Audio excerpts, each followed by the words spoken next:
Welcome to round one of the recap episode of the VESL. My name's Bossy, I'm the host, and here with me, of course, is the chairman and CEO of the VESL, Voltinator himself. We're going to be talking about episode one, especially week one, how the games went, how the team's performing, basic communication. Volt, any thoughts on round one so far? Yeah, really close start.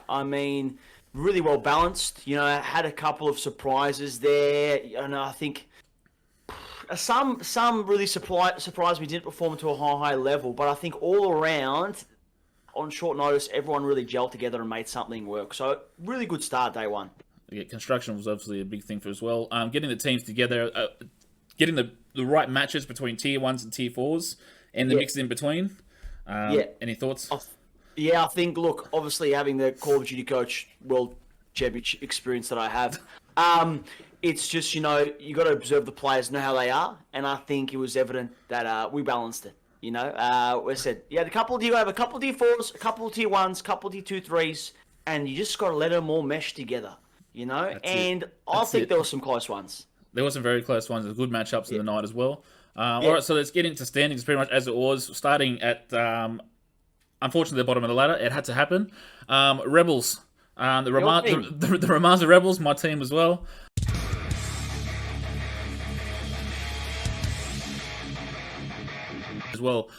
Look, as we jumped in as a team, we had a couple of practice sessions at first. Yeah.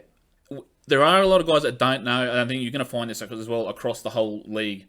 There are a lot of guys that don't know these hard point rotations. It's literally, the more practice that these teams can get in, the better. I think you found that in a lot of communication breakdowns as well. It wasn't our night, really, at the start of it. We had some good, some shining moments, I guess you could call it. Obviously, comms is a big thing that is going to need a lot more focus on. But have noticed that we are a big, strong Game 3 team as well so far. So, out of all the teams we versed, we only lost one of the third game. Other than that, so the one that could make up the difference, as we'll discuss later on, we're a big finishing team. So again, we could be last, but it's still not a team to be discredited at the moment. So I think you only go up from here. 3 wins, but you got to look at it. You guys, you just started playing. And if this is for everyone, even the guys that aren't doing well, you are learning. Testing the waters, learning your chemistry, see how well you guys gel together, learn your strengths, learn your weaknesses. Fortunately, other teams, they had that benefit. They knew each other better, and it was evident. But the Rebels didn't. But I think, as I said, those guys, they have won 10 championship rings in the Voltolution between themselves. Slothy's won 4, Sply's won 3. So they've won it before. Yep. They just got to gel it together. Yep, that's it. All right, moving on next. Spartans.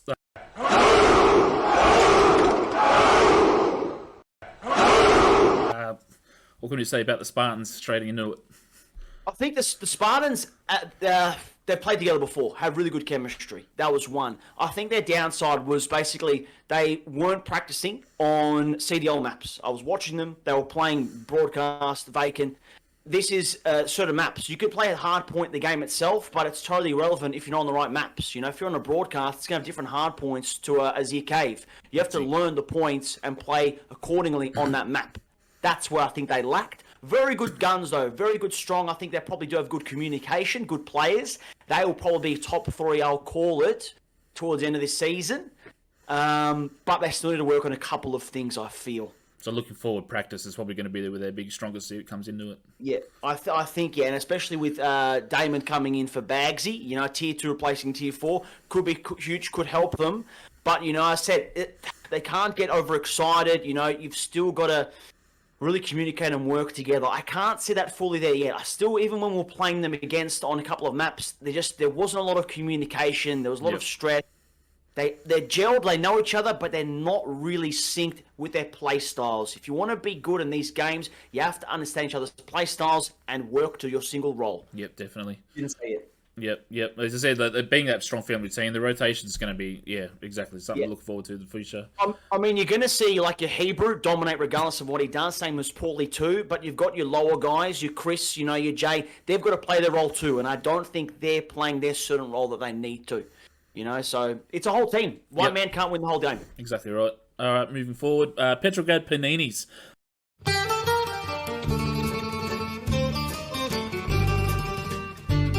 This was their first time playing together on the night. There was no practicing, and it sort of showed. They got the one strong dominant, obviously, Nani as well. He outshone, obviously, in most of the games that they played in. Always. But as I said, yeah, like, it was a good, fun team to verse. Out of all the teams on the night, that seemed like they were having the most laughs that I found.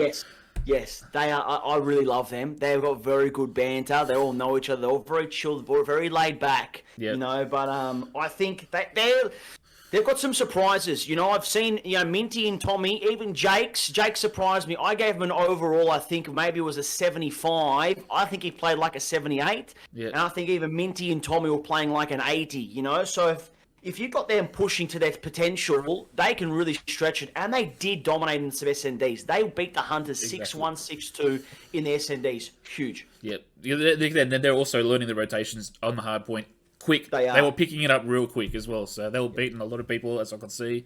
So, yeah, no, it's another good one. I think the key to their success will simply be how well Nani can lead and guide them in their play styles. Exactly. Simple as that. Yep, exactly. All right, moving on to the big two. As I said, big upset. I guess you could almost call it an upset for the week. Second place. Still good. We did have a good tiebreaker as well. Still to be determined, of course. We're going to start with the Azir Angels.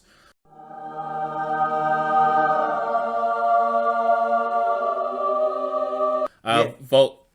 Where did it? I don't want to say where did it go wrong, but where did it go right as well? I can't say it didn't go wrong. I think our very first, we won 3-0, 3-0 at our first teams. We went hard in our first two sets. We did really well. Comms were fantastic. Play styles were great. Jared, beautiful. Just he's starting to get that really good movement. People going above and beyond their expectations, you know? Yep. But I think that once we had the bye, you know, maybe it's the bye curse. We had the bye, we were waiting a bit, you know, but then we had our game 4 and then boom, Hunters came in and we got slaughtered 0-3. You know, they rattled us. That we are probably supposed to be the favourites to hard points. We got absolutely demolished on hard points. They were holding their angles, you know, really surprised us, and it took us back a bit.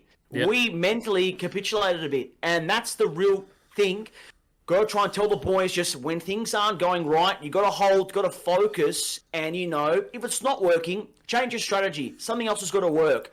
What went wrong with us, I would say, is that communication isn't always there. I shouldn't be the one always talking continuously. Has to be everyone. There's some comms there. We are talking, you know, but I think we've got to talk more. What's gone right is we had 4 practice sections beforehand. I know these boys. I've got them to play their roles accordingly. Exactly. You know, Lottie's going to slay an anchor, you know. Ollie's going to be an entry. And Locke and Jared are going to be there on the objectives. And that's why we dominated for most of the night. But there's little things we can improve on. All right, let's show some footage of how the boys went on the night. They're pushing. Hold. 3 people rotate. 2. I'm going to rotate. I'm rotating. Stay. 2 stay. 2 stay. 2 stay. Actually, Lockie, stay on dead. They're on. No, we got spots. I lost. The enemy took the hard point. Stay on with me. Someone get on. Let me set up. Yeah, I'm down. Did you put Trophy down? Alright, so yeah, as we can talk about as well, what you just touched on as well, the predictability of the team as well. If you do run the same plays, are you worried about the other teams going to catch on about how you play, or? I think the key thing is teaching the young boys. I've got to have a chat with Jared, Lockie, and Ollie not to do the same thing. So in Azir Cave, there was a critical moment there when we were versing the Spartans. When it was about second rotation P4, 2 of the boys kept on running in the same place, and Hebrew, I think, got 7 kills. You know, if something's not working and you know where they're going to be, you got to go out. Unfortunately, it comes with experience. And your really good players will have that innate ability to understand where the opponent's going to be and know where to navigate around that. You know, keep doing the same thing. These guys in this season, they're going to read onto it. You can't keep doing the same thing if it's not working. So these young guys, they've just got to change their strategy. We've got to communicate and just always keep on changing. It will be hard, but we've just got to find the options, I feel. So there's still room for improvement. It's like every team, really much. All right, let's talk about the big surprise for anyone. The Hackney Hunters, like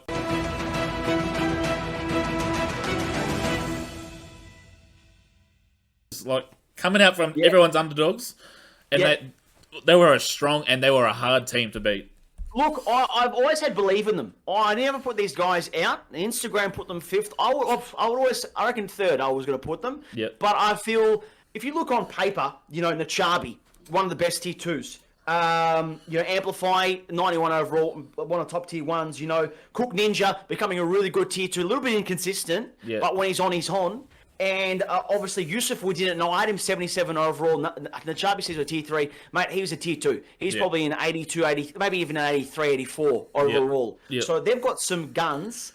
And obviously, you've got Osman and Bluey there. I think the big surprise there was seeing their average age as a team is about 16 years. The fact that they all made or work together, speaking to one another, and they made it gel, huge. And I'm sure you would have heard it, because I know I heard a lot of it. They're, like Defcoms as well, they were really talking, really talking. They were talking. Yeah, they were talking. And I mean, they had the extra player, and they could navigate through that. They had that rotation. Maybe a player had a bit of a break, you know, and they really made it work. So I've got to give, you know, big props as well to Vice Captain Bluey for, you know, giving them some morale, some momentum there. They quickly picked up on it. But you know what? I've got to give also big props for Amplify.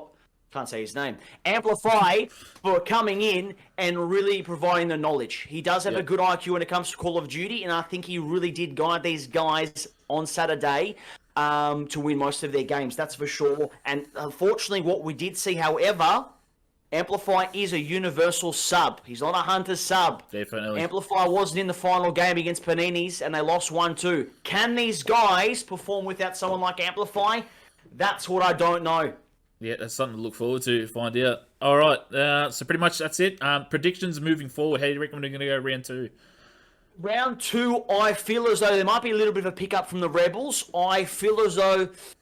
I can't say put bad words on my Angels, but I reckon the Angels might slip a little bit. I think we're the top. We were well prepared. I think everyone else is going to start getting prepared, and we're going to get some competition. CS maybe in the middle factor 3rd. I think Spartans will come hard. Spartans might come for a 2nd.